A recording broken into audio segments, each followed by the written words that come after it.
All right. Well, Sarah Siegand, welcome back to the program. Yeah, thanks for having me.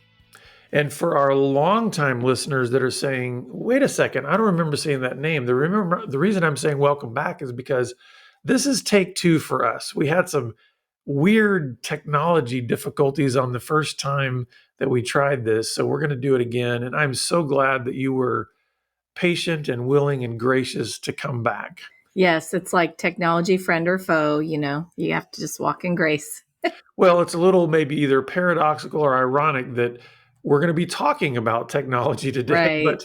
But before we get to that, I'd love for our listeners to just get to know you a little bit. So you can share. Can you share with us a little bit of your own story and kind of how you've gotten into this space of helping other parents, especially around issues of technology? Yeah. So my husband and I have been married for 27 years. So we were full fledged adults before the internet came to be a thing. We have two boys. We have a 20-year-old and a 17-year-old. But when they were little and they were in elementary school, great neighborhood school, we started hearing rumblings of things that were a bit concerning, that seemed like, man, their classmates like know a lot of stuff about very sexual graphic things. And eventually something came to the light that we were like, okay, that is pornography. We definitely can see, that there is some influence, and just started talking to parents. Didn't really have any intention to start any kind of advocacy work, but we lived a pretty low tech lifestyle in our home.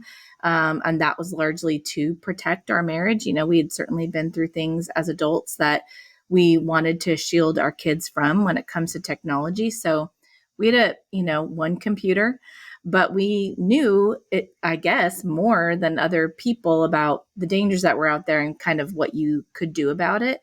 So we just started talking to parents, started talking to teachers, and then eventually asked our school principal, could we do a simple parent meeting just to give parents like 4 free things they could do to protect their kids from pornography? And that was pretty revolutionary back in 2014 to be talking about pornography at the elementary school level, in a public school. And so, anyway, we had our first little Parents Who Fight gathering in January of 2015.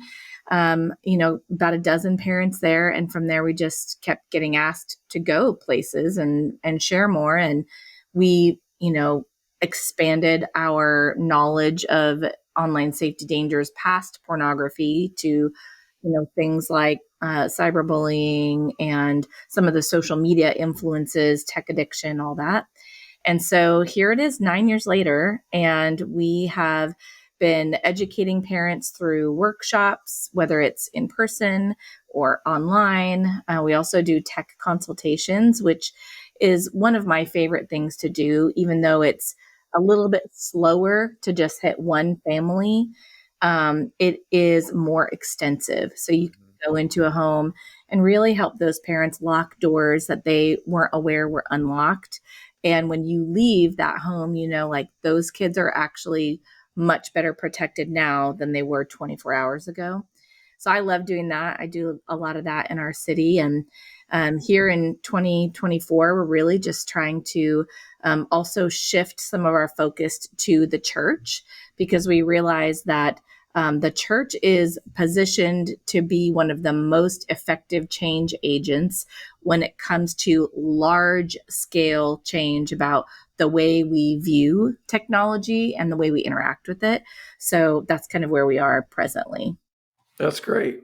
I think sometimes when we just start talking about this issue of technology around parenting, there's just this hyperventilation that starts to happen in a Yeah. lot of parents. And what's interesting is I think about even my own generation, and I think, hey, I was one of those early adopters, and I thought, I was so much smarter than my parents because I could set the clock on the VCR, those kind of things. Right. And half our audience doesn't even know what a VCR is. But anyway, and yet technology is growing and expanding at such a rapid rate that no matter how maybe advanced even some parents think they are around this technology, it can still just be so overwhelming. So can you give us first just kind of a high level view of what are we looking at in our culture today regarding technology, and what do parents maybe need to just know first off when they start engaging this whole topic? Yeah, I think parents can fall into one of two categories. They can be totally paralyzed and afraid of the influences of technology, or they can be a little bit overly trusting of like, my kid has good character. We're not in a bad spot. We don't have that much. And I think the theme, if I could leave parents with one thought, is that, feel free to trust the character of your kid, but do not trust the character of the internet, because the Amen. internet is made up of a billion things. And many parents don't even realize what backdoors exist. They don't realize that apps in and of themselves are like these little fortresses that you really can't change all of what is happening in that castle unless the castle has said, yes, you can lock this or that door. So sometimes when it comes to apps like social media, parents don't have a lot of recourse on how to protect their kids on those things. So we're definitely in favor of giving kids a much longer childhood. And I think if we could look at technology simply as a utility tool again and revert back to some of our offline, old school analog parenting skills, there's far too much technology in our kids' world. And I think it has really hindered the connection that families have, our attunement with our kids. Are you looking them in the eye? Do you know when they're feeling anxious about something before they say it? Especially in those, first like 12 years, you're really preparing for the battle of adolescence by understanding your kid's heart and praying for them. And, there's so many things that give you a leg up in adolescence that have nothing to do with tech ninja skills. So we want parents to, really take an evaluation of how much does our family rely on technology? How much time are we spending looking at each other's eyes and doing things together in the physical, real world, and getting back to that as much as we can?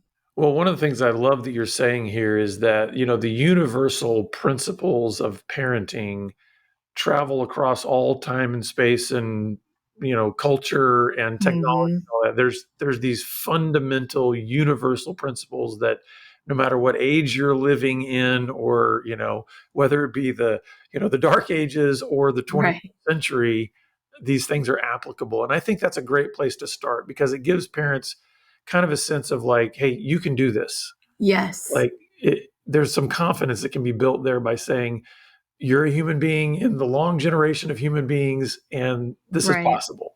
Right. It's like, the passage in Romans 5 where it talks about tribulation producing endurance and character and hope. And hope doesn't disappoint. Hope doesn't just come on its own. It does come through tribulation sometimes. And we're learning, all of us together, how to effectively love our children God's way.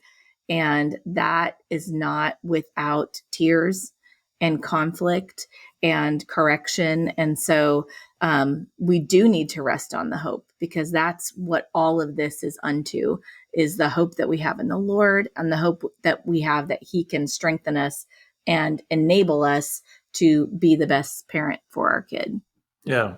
So you guys have created this really simple but clear kind of map of these 5 phases of tech training for parents. I'd love for us to just walk through those and kind of unpack them. So, tell us what these are and Mm-hmm. how parents can and kind of navigate through them. Yeah. So the first one is modeling. No parent gets out of that, really. You do that the whole way through. The second one is delaying. The third one is protecting. The fourth one is monitoring. And the fifth one is releasing. So if you go back to that first step of modeling, it's like, what are your tech habits? And not just your personal ones with your personal device. What things have you established as a parent in your home that are the values of our home? Do you have a TV in every nook and cranny, out on the porch, over the kitchen, in the living room, in the bonus room, in the bedrooms. That's your prerogative to have, but understand you are sending a message to your kid about the prominence of those things. So if you look at, even the nonverbal messages that you're sending by the way you use technology, one of the greatest ones I go back to, we still don't have a smart TV. We're the last holdout. We don't want it. We're like, no. But back in the day when we all had tube TVs, there was a way that we had a special remote that locked our TV with a PIN code. So the kids couldn't get into anything. And this was 10, 15 years ago, right?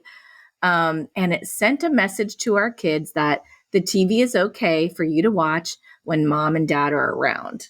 And so they really never watched TV when they were little without us there. So just doing simple things like that really kind of, is a good example for your kid of how should we approach technology. So that's Now the let's modeling part. Yeah, let's actually unpack that a little bit more because there's a couple of things that I can imagine being some reactions. First of all, just somebody feeling a whole guilt trip right now if they're one of the people that have 10 smart TVs in their house and all that and going, Right. "Oh my goodness," and almost feeling like I'm ruining my children. So I want us to address that, but also I want to address this overall idea of the connection between how parents are living their own lives and how that is training their kids. And the reason I think that's important is because I think sometimes there's a temptation for parents to say, "Sarah, give me a tool that I can basically just throw at my kid. Yes. I don't need to bear the same kind of responsibility in my life as I'm expecting on them." So talk about some of those things. First of all, the guilt trip that people may be feeling because they got all this tech, Right. and then the need for understanding this modeling at maybe a much deeper level. Yeah, that definitely the assessment of how many devices you have in your home can make any of us feel guilty. And one of the things we do as a consultation is we make them list out everything they have, and it's very sobering for families to do. And so, of course, we don't want to heap guilt on someone as if to paralyze them, but we have to do a reality check. And, if we are going to live on purpose and parent our kids on purpose, we do need to think about those things, especially if, devices accumulate over time. Nobody goes out and buys 10 TVs, right? Right. You get one, then a couple of years later, this one's on sale and you get one. And so, really asking ourselves and, as a family, setting those values of like, how many TVs do we have? Is that normal? How many TVs does the average family have? Do we need all of these TVs? Do we watch all of these TVs? How much time do we watch? Really looking at the amount of time is like the critical piece because all of us need to be held accountable to where our time is going. And that's biblical. We are asking the Lord to redeem the time that we have here. It's a finite resource. So we do need to be mindful of how much time is spent in front of devices, even if our family is adjacent to us, and what are we using it for? And that's a difficult thing with TVs because they're rarely used for a utility. It is mostly entertainment. Your laptop computer you could spend 8 hours on because you're working, right? You're earning a living for your family. There's no shame in that. So I definitely don't intend it to be something that measures guilt on people, but I do hope that there is a sense of, okay, I can look at my own use and the use I have allowed in my home, take a hard look at it and make decisions about whether I feel good about how that's being used moving forward. So that would be the first thing. And then, when it comes to looking at ourselves and what our phones, what kind of role they have. I think parents are saying more and more, I am addicted to my phone. And that should really alarm us because we can't help kids do something that we haven't done. So really just taking a look at how much time you have. Every phone has that number on there. They all do. Every device you have will tell you how many hours you've been on that device and the application. So it is something that we do need to be aware of because we want our time and devotion to be going first and foremost to our families, the Lord and the things that he has given us to do in this life. Yeah, that's so good. So obviously, the modeling piece is something that's foundational, right? That needs to be happening through Yes, all, and not just with tech. Every part of our lives, we need to be modeling as 100%. parents what Right. it looks like. But then this next phase is delay. Tell us Yes. more about that. Well, delay is my favorite one because it's the cheapest. You keep things out of your home longer. And it's interesting because right now we're in this amazing cultural moment where a book has been published by author Jonathan Haidt, and it's called The Anxious Generation. And he has been doing research about morality and social media and all of these things for a number of years. And he published this book, and it's one of the, it's the New York Times bestseller already. It's only been out for a couple of months, but his take as a secular psychologist, man is not a believer, but his take is if parents could do these four things, we could turn this ship around. If a third of parents could do these four things, and the first two have to do with delay. The first one is delaying a phone until high school. And that is a research based recommendation. He has Yeah, looked at that outcome of mental health for young adults and measured it against when they first got a phone. And he's also looked at brain development and the rapid rewiring that happens during puberty and the average years of puberty. So, usually by the time a student is starting high school, they are 14, some are 15. And that is a better starting point for students to begin the journey of this is a phone. And our take is when you do get to the point of, yeah, they need a smartphone for basic use, we would urge parents not to have that first phone be an iPhone. I don't have time to go into all the reasons. There's an entire blog on our website about it, and I'm sure it will convince you or make you think long and hard about it. And that's ultimately just the functionality of the kinds of accountability and parental controls you can utilize on an iPhone are extremely temperamental. And if they weren't, I would not have a tech consultation business, because I'm going into homes and helping families who are at their wits' end, that they have all the settings correct, but it's not blocking YouTube or the App Store or whatever. So that first delay point from Jonathan Haidt is delay the smartphone until at least high school. And his second one is delay social media until at least 16. Now, I live in the state of Tennessee, and Tennessee just passed the most restrictive state social media bill when it comes to children and minors. And it doesn't go into effect until January 2025. So I'm not sure how it's going to work yet. But essentially, this new law says if you are a minor in the state of Tennessee, you have to have your parents' permission to open a social media account or to retain a social media account. Previously, in our the law of the land has been something passed in 1996. How helpful is that, right? That said that online companies couldn't collect private data from children. So the age was 13 to get into these online platforms. Well, we all know that's not been enforced. Age verification has been passed in some states, but basically these platforms don't really have a way to prove that you're the age that you should be to be on there. So we agree with that statement. We've been saying 16 for a long time. We think it's the best ramp for social media is the latter part of high school, because social media has been created by adults for adults. It's not been created by teenagers. It's not been created by parents. It's been created by young 20-something people who want all the bells and whistles. And I think that all of the, receipts are in, and we know the harm that it's done to our kids. So we understand that, as young adults, they're probably going to want to be on social media in some capacity. We think it's good to train them to do so and to have them fail while they're in your home. So we're not opposed to it. But there are definitely some challenges in making sure that you are making that as safe an experience as possible, waiting till their brains get developed. That is a big piece of the puzzle. So for us, that delay piece is really delaying all addictive media. So that we would include YouTube in that. We don't think it's helpful for 3 or 4 year olds to watch YouTube. The algorithm, the rapid, input is not good for their brain development. That also goes for video games, can be very addictive. So anything that is, fast and inducing that dopamine drip for our kids, we really want to keep those things at bay. And in childhood, especially, so that's 0 to 12, really making sure that do they have a love for reading? Can they do arts and crafts? Do they learn an instrument? There are so many things that are displaced by technology when we don't delay certain kinds of technology in our home.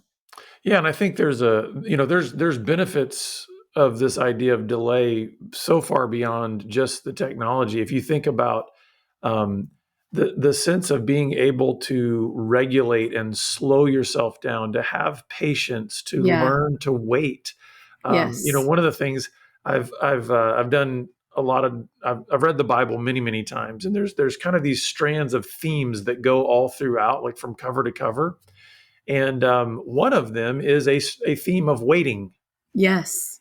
And I'm thinking, we don't wait well in our culture today. Right. And how much more is this early onset of giving technology to children, even making it harder for the ability to wait, to be patient, to not have it right away. And Yes. so I think the delay piece has benefit beyond just the tech part. Definitely. Absolutely. I totally agree with you.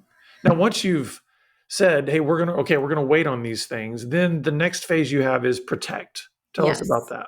So that, it can refer to everything that is already in your home. Maybe mom and dad have a computer, like that was the case for us when our kids were little. We didn't have any addictive technology that our kids had access to, but we did have, a computer that we had Covenant Eyes on. We had Google Safe Search turned on. This is before we had any filtered routers or anything like that. This is, 12 years ago.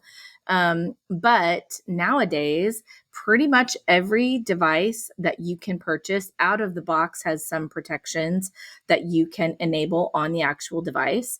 But our first, big win for families is making it very normal for families to have a filtered router like a Griffin or an Eero, something that you connect every device that's going into your Wi-Fi, and you can set time restrictions on it. You can block certain things on it. You can force Google Safe Search, force YouTube restricted mode. And that just being a staple of your home it also sends a message to your kids that all of this technology would be very dangerous if we didn't have some tools in place to help us rein it in. And for us, we started into that router filter phase when our kids had started with take home technology from school because we couldn't put any protections on that actual device coming into our home. But once it hooked up to our Wi-Fi signal, then we could protect YouTube and say, no, you're not going to have YouTube. You need to do your math. And we could say the device shuts off at 7 p.m. or whatever. So that is a very valuable tool. And we want parents to realize that putting basic protections on your kids' devices or your family devices, it's not going to be 100%, right? Because there are lots of things that can go wrong with the way you set things up, or there's a bug or whatever, things conflict. But if you don't educate yourself as a parent to go down that road, you are leaving untold doors open that are direct access to very dangerous parts of the internet. So we do think it's one of the most important steps that parents know. Everything in our home, we've gone through a protection checklist, and we know that we have at least reduced a good deal of risk on this device. Well, and I think the fact that you start with modeling, you're going to delay, you're teaching delay. The protect piece can make sense because what you're doing is you're not saying, oh, you know what? And we're totally relying on these devices' protection systems to actually Right, protect our hearts or protect our eyes. You're like, right. no, no, no. We're actually saying we're responsible. We're taking responsibility for Yeah. how we're going to use these devices. How important is that in terms of the overall training that you're doing of your children of saying, listen, never rely on a device to protect your integrity? Yes. And we've told parents before, like when it comes to parental controls, you are the best one. Yeah. As a parent, you are the one who is going to have eyes, ears, intuition, protective conversations before your kids ever get on to social media and those kinds of things. So we do have a stewardship that is it directly in our responsibility level as parents to steward these things because they can be fun, they can bring a lot of things into our home, they can connect us with relatives. There are many good things. We're not anti technology, but we have to steward these and know that if there's ever a chance that this piece of technology is going to put my family at risk, it's a no brainer. It's not worth it. And I have found it interesting because there can be a reluctance to have courage to go without technology for parents. Like, well, I don't want to take the phone away. And what we are seeing is in the college years, our son is in college, and kids are ditching their smartphones on their own. Yeah. And these are kids whose parents were like, well, I don't want them to feel left out. It's like the parents maybe didn't know how how to have courage in that moment. They were maybe afraid, and the students are becoming young adults and going, I don't need this, I don't need this. So I think, as parents, we have to realize that our attitude towards technology, our stewardship, and our authority, to really set the tone in our home. Like, this is ours. This is ours to give to our kids. And you might be surprised that one day they will come back and thank you, as my 20-year-old has. And he is very involved in fighting to protect kids online. So he is now realizing how much he was protected from, so that he can now, in turn, help other people realize you can have courage to do this. Your kids won't hate you forever. They might hate you for a short amount of time, but Mhm. that's okay. We're bulletproof. We can withstand some of that. We joke about our son. So my son just graduated college, and we've kind of dubbed him. He's Mr. Antisocial, and the reason we say that is because he's never been on social media Wow, in his that's entire life. awesome. Even when he was in, like, high school or whatever, he just never had. He was like, I don't need it. So he's like, I've got friends. I don't need it. Right. And Right. we always thought we feel like he was always like 10 years ahead of everyone else, of his peers in maturity, in terms of being on. Yeah, I don't need that. Yeah. But then the next phase you have here, the fourth phase, is monitor. So Right. tell us what's going on there. Yeah. So once our kids are really ramping up in their maturity, and they need to learn how to steward, they need to know, be able to use their phones eventually as teenagers as a utility device and a productivity device. But that doesn't mean that we just, throw every protection out the window of like, well, you're almost an adult. So good luck, as training, we have to be able to get some intel. And I always go back to like my very first job as a cashier. I was not counting that cash drawer without a manager over my shoulder for a while, because they were making sure that I knew how to do it. But it also was accountability. And if anything went wrong, they could say, well, yeah, I didn't catch that either. Mm-hmm. So with our kids, there are a number of ways that we can really get a pulse on how they're doing. One of our favorites is Covenant Eyes. That's something we've used for a long time. And that does block the most egregious, content or anything we've blacklisted.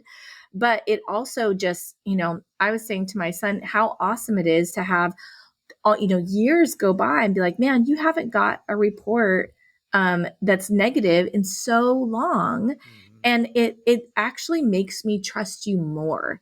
The fact that I get that little snapshot at the end of the week, I'm like, I am really proud that you are doing so well. And I think that the accountability piece is important, because I think it's important for kids to know mom and dad haven't grown out of accountability. Mm-hmm. We want our marriage to be strong, so we have accountability on our devices. You can look at my device at any point. If you want to see how much time I've spent on Instagram, I'm happy to show. I don't know if I'll be proud of that number or not, but I'm not going to keep you out of these things. You are my family member. So we can take some of the heat off of like, you're just spying on me, you're checking on me, you don't trust me. It's like, actually, I really want to know where you're strong and where you're weak. So I don't have to spend a bunch of time micromanaging these areas that you're rocking it. And monitoring isn't always just like the most problematic content. It can also be, like I realized one of my kids was not getting a very good grade in class. And I was able to log into his Google activity page and see that he was largely watching YouTube at school during that class. And so when it came time for the parent teacher conference, I let the teacher know, hey, you have my permission to bust his chops on his computer and watching YouTube. She said, I don't think he's watching and I don't think he's doing it. I said, he is. I have the timestamp.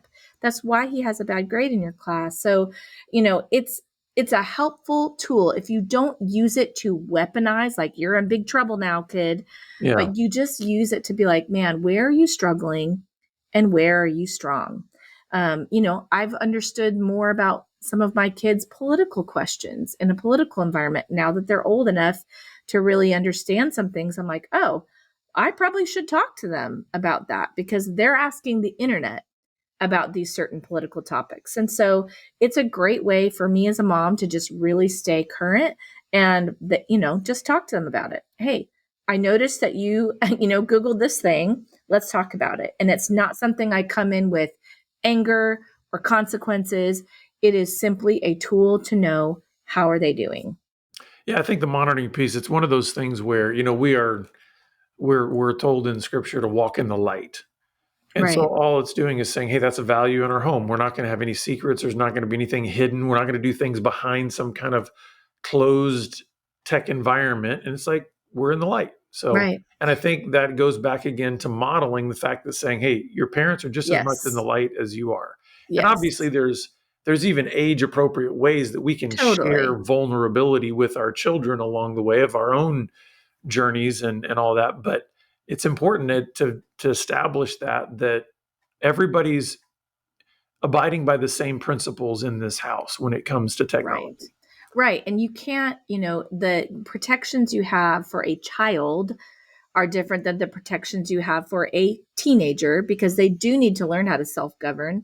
But we also, so we're not going to just close and lock every door, but we do want to see what doors are they opening out of negligence because they just don't know. And what doors are they opening out of curiosity? And, we have to just kind of get a pulse. If we're not blocking it from them, what is their ability to walk in strength?